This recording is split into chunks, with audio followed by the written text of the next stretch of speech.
কোথায় তুমি? ঘর থেকে বেরিয়ে এসো। ওমা, ঘুমিয়ে পড়লে নাকি? বেরিয়ে এসো। এই দেখো আমি এসেছি, বেরিয়ে এসো। ওমা, মা। একিরে ফুল, তুই এত রাতে এখানে? আজকে চলে এলি কেন? তোর তো কালকে আসার কথা ছিল। আর তোর দাদা কোথায়?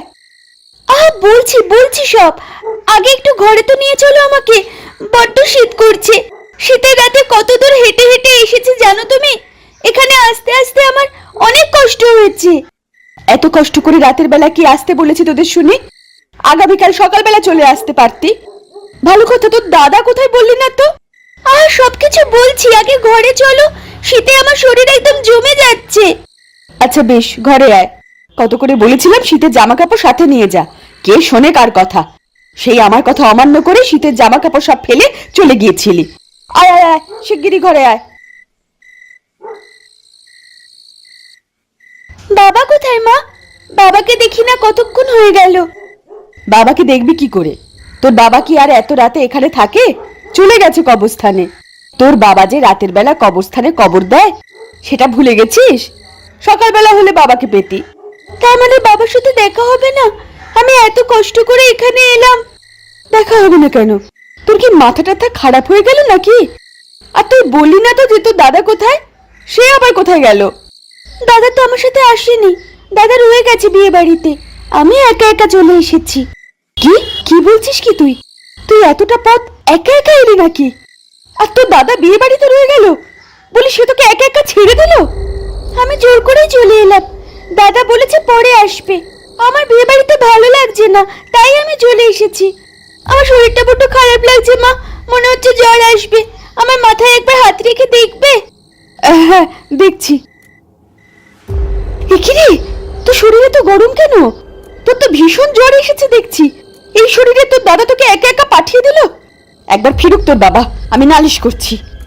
খুব জল তেষ্টা পেয়েছে মা, একটু জল খাওয়া। তুই বিছানায় শুয়ে পড় মা, আমি তোর জন্য জল নিয়ে আসছি। এই নে, তোর জন্য জল নিয়ে এসেছি। কি ফুল কোথায় গেল? এখনই তো এখানে ছিল। কোথায় গেল মেয়েটা? আমাকে বললো জল খাবে। কল ঘরে গেল নাকি আবার একা একা? নির্ঘাত মাথা ঘুরে পড়ে যাবে। শরীরটা তো ভালো না। আমি শিগগিরই কল ঘরের দিকে যাই।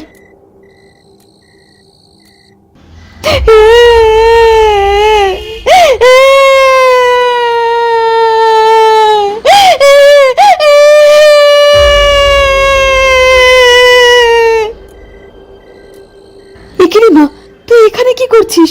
আমার বলে জল খাবি আর উল্টো দিকে মুখ করে কাঁদছিস কেন? কি হয়েছে তোর? এদিকে ঘোর বলছি। কিরে ফুল, কথা শুনছিস না কেন? এদিকে ঘোর মা। আমি যেতে চাই না মা, আমাকে ধরে রাখো। ওরা আমাকে টেনে নিয়ে যাচ্ছে। কি হয়েছে তোর মা? কি হয়েছে? আমি তো কিছু বুঝতে পারছি না। আমাকে ওদের হাত থেকে বাঁচিয়ে নাও মা। ওরা কেউ আমাকে ছাড়বে না, ওরা আমাকে টানছে, আমাকে ছিঁড়ে খাবে ওরা। আমাকে বাঁচিয়ে নাও। মাগো, এসব আমি কি দেখছি? কি হলো আমার মেয়েটার? কি হচ্ছে আমার সাথে?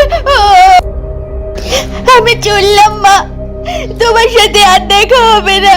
ভালো থেকো তুমি। আজ বড্ড বেশি দেরি হয়ে গেল আসতে আসতে। গিন্নিকে কত করে বললাম এত খাইও না রাতে, কিন্তু কে শোনে কার কথা? একই করি কবরস্থানের লোক মাটি দেওয়ার কাজ, তার উপরে যদি এত রাত করি আর পেট ভরে খেয়ে আসি, তাহলে কি কাজ করা যায়? মাটি কোপাতে যে অসুবিধা হয় সেটা গিন্নিকে কে বোঝাবে? আর যদি আমি যাওয়ার আগে কোনো লাশ নিয়ে কেউ আসে, তাহলে কিভাবে কি করব সেটাই ভাবছি। মাটি খোঁড়ার লোক না পেলে তো লাশকে এভাবেই ফেলে রাখতে হবে গ্রামবাসীকে। আমি বরং শিগগিরই পা চালিয়ে গিয়ে দেখি, আল্লাহ যেন আমি যাওয়ার আগে কোনো লাশ কেউ না নিয়ে আসে। এই রে, সেরেছে। আমি আসার আগেই দেখি লোকটা লাশকে এনে এখানে ফেলে রেখেছে। আজ নির্ঘাত আমাকে কথা শুনতে হবে। গিন্নিকে কত করে বোঝাই বেশি সময় জায়গাটা ফেলে আমার চলে যাওয়া উচিত নয়, মাটি ঘুরতে হয়, সে আমাকে দেরি করিয়েই দিল। ওখানে ওই লোকগুলো যেভাবে দাঁড়িয়ে আছে, নিশ্চয়ই নিজেরা নিজেরা লাশটাকে কবর দেওয়ার একটা ব্যবস্থা করছে। আমি শিগগিরই যাই।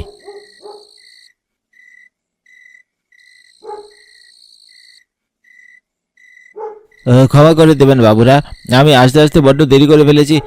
আসলে গিন্নি এমন জোর করে খাইয়ে পাঠালো যে দেরি হয়ে গেল। আপনারা নিজেরা নিজেরা এই লাশ কবর দেওয়ার ব্যবস্থা করে ফেলেছেন নাকি? দিন, আমাকে দিন, আমি লাশটা কবর দেওয়ার ব্যবস্থা করি। এ কি, লোকগুলো আমার কথা শুনছে না? ও ভাই, শুনতে পাচ্ছেন? কি কি হলো? আমি বড্ড বেশি দেরি করে ফেলেছি। কি হলো, আপনারা কথা শুনতে পাচ্ছেন না? তুমি বুঝি এখানে মাটি করো? এখানকার সব লাশ বুঝি তুমি একাই মাটি দাও? হ্যাঁ বাবুরা, এখানকার লাশ সবগুলো আমি একাই মাটি দিই। আজ আস্তে আস্তে বড্ড দেরি হয়ে গেল আমার। কিন্তু আমরা তো লাশের ব্যবস্থা করে ফেলেছি, লাশকে এখন আর মাটি দিতে হবে না। হ্যাঁ, লাশকে মাটি দিতে হবে না? তাহলে কি শরীর পুড়িয়ে ফেলবেন আপনারা? অসুবিধা নেই, সেই ব্যবস্থা আমি করে দিতে পারবো। আমরা লাশ মাটিও দেবো না, পুড়িয়েও দেবো না। আমরা এর থেকে ভালো একটা কাজ করব। লাশ নিয়ে আবার কি করবেন? মাটিও দেবেন, আবার পোড়াবেনও না? আমি যতদূর জানি দুটো ছাড়া তো আর অন্য কোনো উপায়ে লাশ কিছু করা যায় না। কি সব বলছেন আপনারা? এই দেখো লাশটাকে আমরা কি করছি।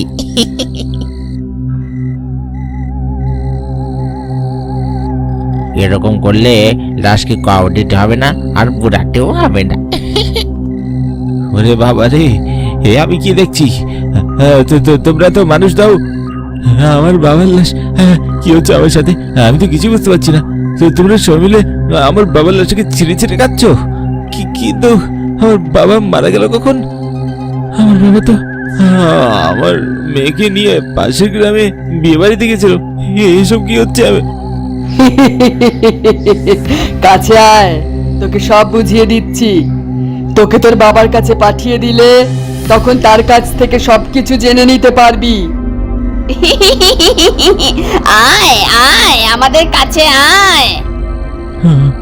না, আমি তোমাদের কাছে যাবো না। তাহলে তোরা আমাকে ছেড়ে ছেড়ে খাবে। কিসের পাল্লে বললাম আমি আজ? ধর ধর বেটাকে ধর, আজ ওকে দিয়ে আমাদের খাওয়া শেষ করবো। ধর ধর বেটাকে ধর। পালিয়ে যাবি কোথায়? আমাদের হাত থেকে তো আর বেঁচে ফিরতে পারবি না। থাম বলছি। দেখিস বেটা যেন পালিয়ে বাঁচতে না পারে। আজ ওকে আমরা সবাই খেয়েই ছাড়বো। আল্লাহ, এবারের মতন বাঁচিয়ে দাও। ও মা গো!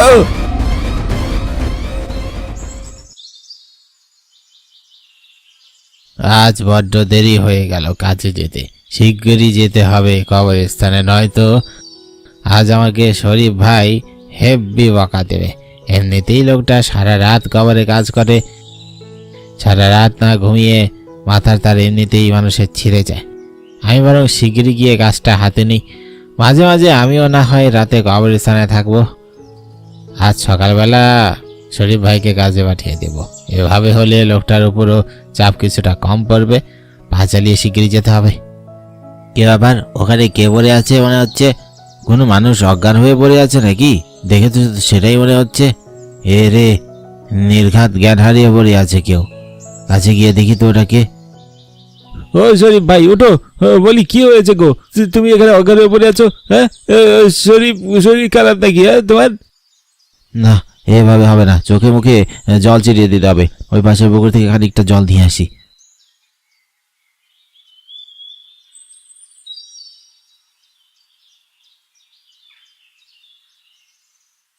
ও শরীফ ভাই, ওঠো। বলি কি হয়েছে গো? তুমি এখানে অজ্ঞান হয়ে পড়ে আছো? হ্যাঁ, শরীর খারাপ নাকি? হ্যাঁ তোমার? হ্যাঁ, শরীর হ্যাঁ শরীর তো একদম ঠিক আছে। তবে এখানে অজ্ঞান হয়ে পড়ে আছো কেন? আর তুমি তো এই অসময়ে কবরস্থানে থাকো না, এখানে কি করছিলে? আমার একটু বাড়িতে যাওয়া দরকার, আমাকে নিয়ে যাবি? উপকার হয় তুই আমাকে একটু বাড়িতে নিয়ে গেলে।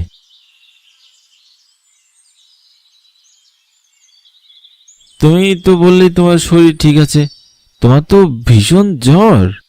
চলো চলো, তোমাকে বাড়ি নিয়ে যাই।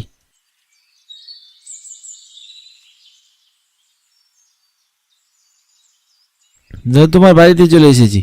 এ কি, ওই যে ওখানে কে অজ্ঞান হয়ে পড়ে আছে? ও, ওটা তো ভাবি মনে হচ্ছে। কি হচ্ছে তোমাদের সাথে কিছুই বুঝতে পারছি না। পথে তুমি অজ্ঞানে পড়েছিলে, এখন তোমার বউ এখানে অজ্ঞানে পড়ে আছে। মরিয়মের চোখে মুখে একটু জল ছিটিয়ে দে ভাই, বোধহয় জ্ঞান হারিয়েছে।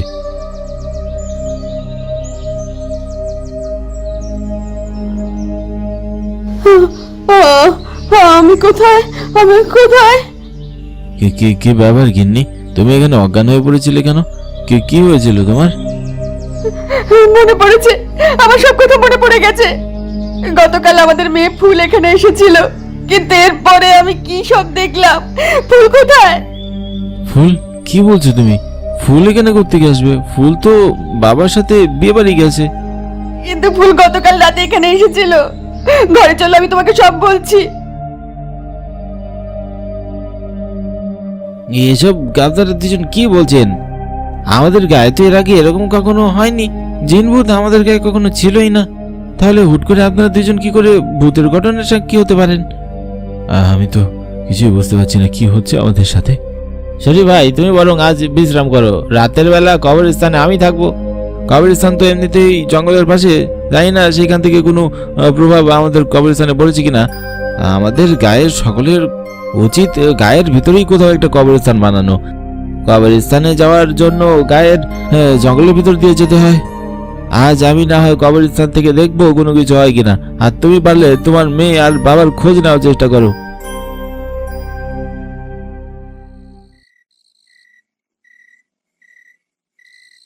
কি কবরস্থান তো সম্পূর্ণ ফাঁকা, দুদিন ধরে কোনো লাশও তো এখানে আসেনি। তার মানে গত দুদিন কেউ মারাও যায়নি। কোনো খবর যখন পাইনি তখন 2 দিনে নিশ্চয়ই কেউ মারা যায়নি। আমি ভাবছি শরীফ ভাই আর মরিয়ম ভাবির সাথে কি হচ্ছে। এইখানে যদি এরকম কোনো ভূতের প্রকোপ থাকে তাহলে আমিও তো দেখব। কে কোথায় আছো? তোমরা যদি এখানে থাকো তাহলে বেরিয়ে এসো বলছি। কোনো ভয় দেখিয়ে লাভ নেই, বুঝলে? কেন ভয় দেখিয়েছিলে শরীফ ভাইকে? কিরে, তোর কি প্রাণের ভয় নেই রে? তুই কেন এসেছিস এখানে? একজনকে তো ভয় দেখিয়ে পাঠিয়ে দিয়েছি, আবার তুই তো প্রাণের মায়া ত্যাগ করে এখানে চলে এসেছিস। কত কথা কিসের? চলো বেটাকে ধরে খেয়ে ফেলি। থামো তোমরা। কারা তোমরা? এখানে কোত্থেকে আসলে? কি চাও তোমরা? এখানে তো আগে তোমাদের মতন কেউ ছিল না। তাহলে করতে গেলে তোমরা? আমি আর শরীফ ভাই দুজন মিলে এখানেই কাজ করি। আমরা সারাদিন রাতে যতগুলো লাশ আসে তাদেরকে মাটি দেই। আমাদের এখানে আসতেই হবে। কিন্তু তোমরা কারা? তোমাদের পরিচয় দাও। আর তোমাদের যদি কোনো অসুবিধা হয়ে থাকে সেটাও আমাকে বলো। আমাকে বললে আমি তোমাদের সাহায্য করতে পারবো। সাহায্য করবি? আমরা কারো সাহায্য চাই না রে, আমরা তো মারাই গেছি। এখন আমাদের আর কোনো সাহায্যের দরকার নেই। কাউকে বিশ্বাস করি না এখন আমরা। এখান থেকে পালা বলছি, নয়তো তোকে আমরা ছিঁড়ে খেয়ে ফেলবা। হ্যাঁ, শিগগিরই এখান থেকে পালা, নয়তো তোর একদিন কি আমার একদিন। তোমরা কি ওই দুনিয়ার মানুষ নও? এই দুনিয়া তোমাদের ছেড়ে চলে যেতে হবে। কিন্তু তারপরে তোমরা যখন এই দুনিয়া আটকা পড়েই আছো তখন নিশ্চয়ই তোমাদের কোনো কাজ এখানে রয়ে গেছে। কি হয়েছে তোমাদের সাথে আমাকে খুলে বলো, আমি নিশ্চয়ই তোমাদেরকে সাহায্য করব। আমি তোমাদেরকে কথা দিচ্ছি, আমি তোমাদের নিরাশ করব না। খুলে বলো কি হয়েছে। তোরা আমার কথা শুন, লোকটাকে দেখে মনে হচ্ছে সে আমাদের সত্যি সত্যি সাহায্য করতে চাইছে। চল আমরা আমাদের সমস্যাটা খুলে বলি, যদি ও সমাধান করতে পারে ভালো, নইলে ওকে এখানে পুঁতে দেব। ঠিক বলেছিস, আমার মনে হচ্ছে ওকে বলা উচিত। হ্যাঁ হ্যাঁ, ঠিক বলেছিস। তাহলে শোন আমাদের সাথে কি হয়েছে। আমরা 4 জন বিয়ের দাওয়াত শেষে বাড়ি ফিরছিলাম, কিন্তু পথে আমাদের গাড়ি অ্যাক্সিডেন্ট হয়। সেই অ্যাক্সিডেন্টে আমরা 4 জন মারা যাই, কিন্তু আমাদের সাথে ছিল আরো 2 জন মানুষ যারা আমাদের সাথে ওই গাড়িতেই ছিল। আমরা 4 জন মারা গেলেও ওরা 2 জন কোনো মতে গাড়ি থেকে বেরিয়ে বেঁচে যায়। তাদের মধ্যে একজন ছিল বৃদ্ধ মানুষ আর একটা ছিল বাচ্চা মেয়ে। আমরা 4 জন মরার পরে ঠিক করেছিলাম আমরা যখন মারা গেছি তখন ওদের 2 জনকে আমরা বাঁচিয়ে সুস্থ মতন ওদের বাড়ি ফিরতে সাহায্য করব। কারণ গাড়ি এমন জায়গায় অ্যাক্সিডেন্ট করেছিল যেখান থেকে সহজে কোনো গাড়ি ঘোড়া পাওয়া সম্ভব নয়, আর রাস্তাটা ছিল খুবই বিপজ্জনক। তাই আমরা 4 জন ওই বৃদ্ধ মানুষ আর ওই বাচ্চা মেয়েটার পেছন পেছন ওদের পাহারা দিয়ে নিয়ে আসতে থাকি। আমরা আজকে জোর বাঁচা বেঁচে গেছি দাদা। আল্লাহ নিজে আজ আমাদের বাঁচিয়ে দিয়েছে, বাকি সবাই মারা গেছে, তাই আমার খুব কষ্ট হচ্ছে। কান্দিস না মা, আল্লাহ হয়তো চেয়েছে আমরা এখনো বেঁচে থাকি, তাই হয়তো বিপদের পরও আমাদেরকে বাঁচিয়ে রাখা হয়েছে। কিন্তু আমার খারাপ লাগছে ওই 4 জনের জন্য যারা আমাদের সাথে আসছিল। বেচারা কত কষ্ট করেও যাত্রা শেষ করে বাড়ি ফেরার জন্য আসছিল, কিন্তু নিয়তির কি খেলা যে শেষ পর্যন্ত ওদের আর বাড়ি ফেরা হলো না। ওদের জন্য আমাদের খুব কষ্ট হচ্ছে। দেখেছিস ওরা দুইজন কত ভালো, ওরা আমাদের জন্য কত চিন্তা করছে। ঠিক বলেছিস, এজন্যই ওদের কোনো ক্ষতি হয় না, তাই ওদের আমরা পাহারা দিয়ে নিয়ে যাচ্ছি। আমরা না হয় মারা গেছি, কিন্তু ওদের কিছু হতে দেবো না।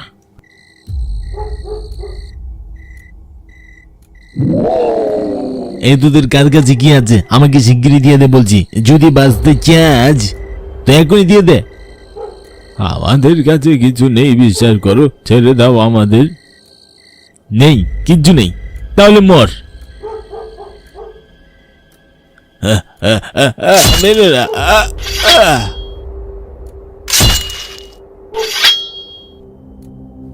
এটা কি হয়ে গেল? শয়তানটা ওদের দুইজনকে মেরে ফেললো। এবার একে আমরা ছাড়বো না, সামান্য টাকার লোভে ও দুজনকে মেরে ফেললো। তোর কত বড় সাহস, তুই ওদের দুজনকে মেরে ফেললি? ও বাবা গো, আমি কি দেখছি? এটা কি করে সম্ভব? 4টা জিন একসাথে আমার সামনে দাঁড়িয়ে আছে। এখন আমরা তোকে মারবো। অনেক বড় ভুল করে ফেলেছিস, যার শাস্তি এখন শুধুমাত্র মৃত্যুদণ্ড। মরার জন্য তৈরি হ শয়তান। না না, আমাকে ছেড়ে দাও, আমাকে মেরো না, মেরো না। এবার আমরা কি করব? এই বৃদ্ধ লোক আর এই বাচ্চা মেয়েটার লাশ নিয়ে আমরা কি করব? আমার বরং এই দুজনকে খুব যত্নে রেখে দিই, ওদের লাশকে কাউকে নিতে দেব না। হ্যাঁ, এটা ঠিক কথা বলেছিস। আমি চাই না ওদের লাশগুলোকে জঙ্গলের পশু পাখি খুঁজে পাক। আমরা যত্ন সহকারে ওদেরকে কবর দেব। ঠিক বলেছিস। এই মাঝরাতে জঙ্গলে লাশ দুটোকে ফেলে রাখলে নিশ্চয়ই চিল শকুনে কিংবা জঙ্গলের কোনো হিংস্র প্রাণী এসে এই লাশ দুটোকে টেনে নিয়ে ছিঁড়ে খেয়ে ফেলবে। আমরা বরং এই দুজনকে কোনো একটা জায়গায় রেখে দিই। এবারে ওরা দুইজন এখানে সুরক্ষিত থাকবে। বলছিল ওদের গ্রাম নাকি পূব গ্রাম, আমরা সেখানে গিয়ে বসবাস করি। চল, সেখানে কাউকে না কাউকে আমরা জানিয়ে দেব। আচ্ছা বেশ, আমরা এখন ওদের ওই গ্রামে গিয়ে বসবাস করি। তার মানে ফুল আর তার দাদু মারা গেছে? হ্যাঁ, ওদের পরিবারের সাথে আমাদের যোগাযোগ করার ব্যবস্থা করো, ওদের আর লুকিয়ে রাখবো না। এইখানে যে শরীফ এসেছিল, যাকে তোমরা ভয় দেখিয়ে পাঠিয়ে দিয়েছিলে, সেই হলো ওই বাচ্চা মেয়েটার বাবা। আর সম্ভবত বাচ্চা মেয়েটা তার মাকে শেষবারের মতন দেখতে গিয়েছিল আত্মারূপে। কোনো চিন্তা করবেন না, আমি আগামীকালই ওদের লাশ তুলে নিয়ে যাব ওদের পরিবারের কাছে। আজ থেকে মুক্ত হয়ে যাও। আচ্ছা বেশ, আমরা এখন তাহলে চলে যাচ্ছি। তুই আমাদের অসমাপ্ত কাজ পূরণ করে দিস কিন্তু।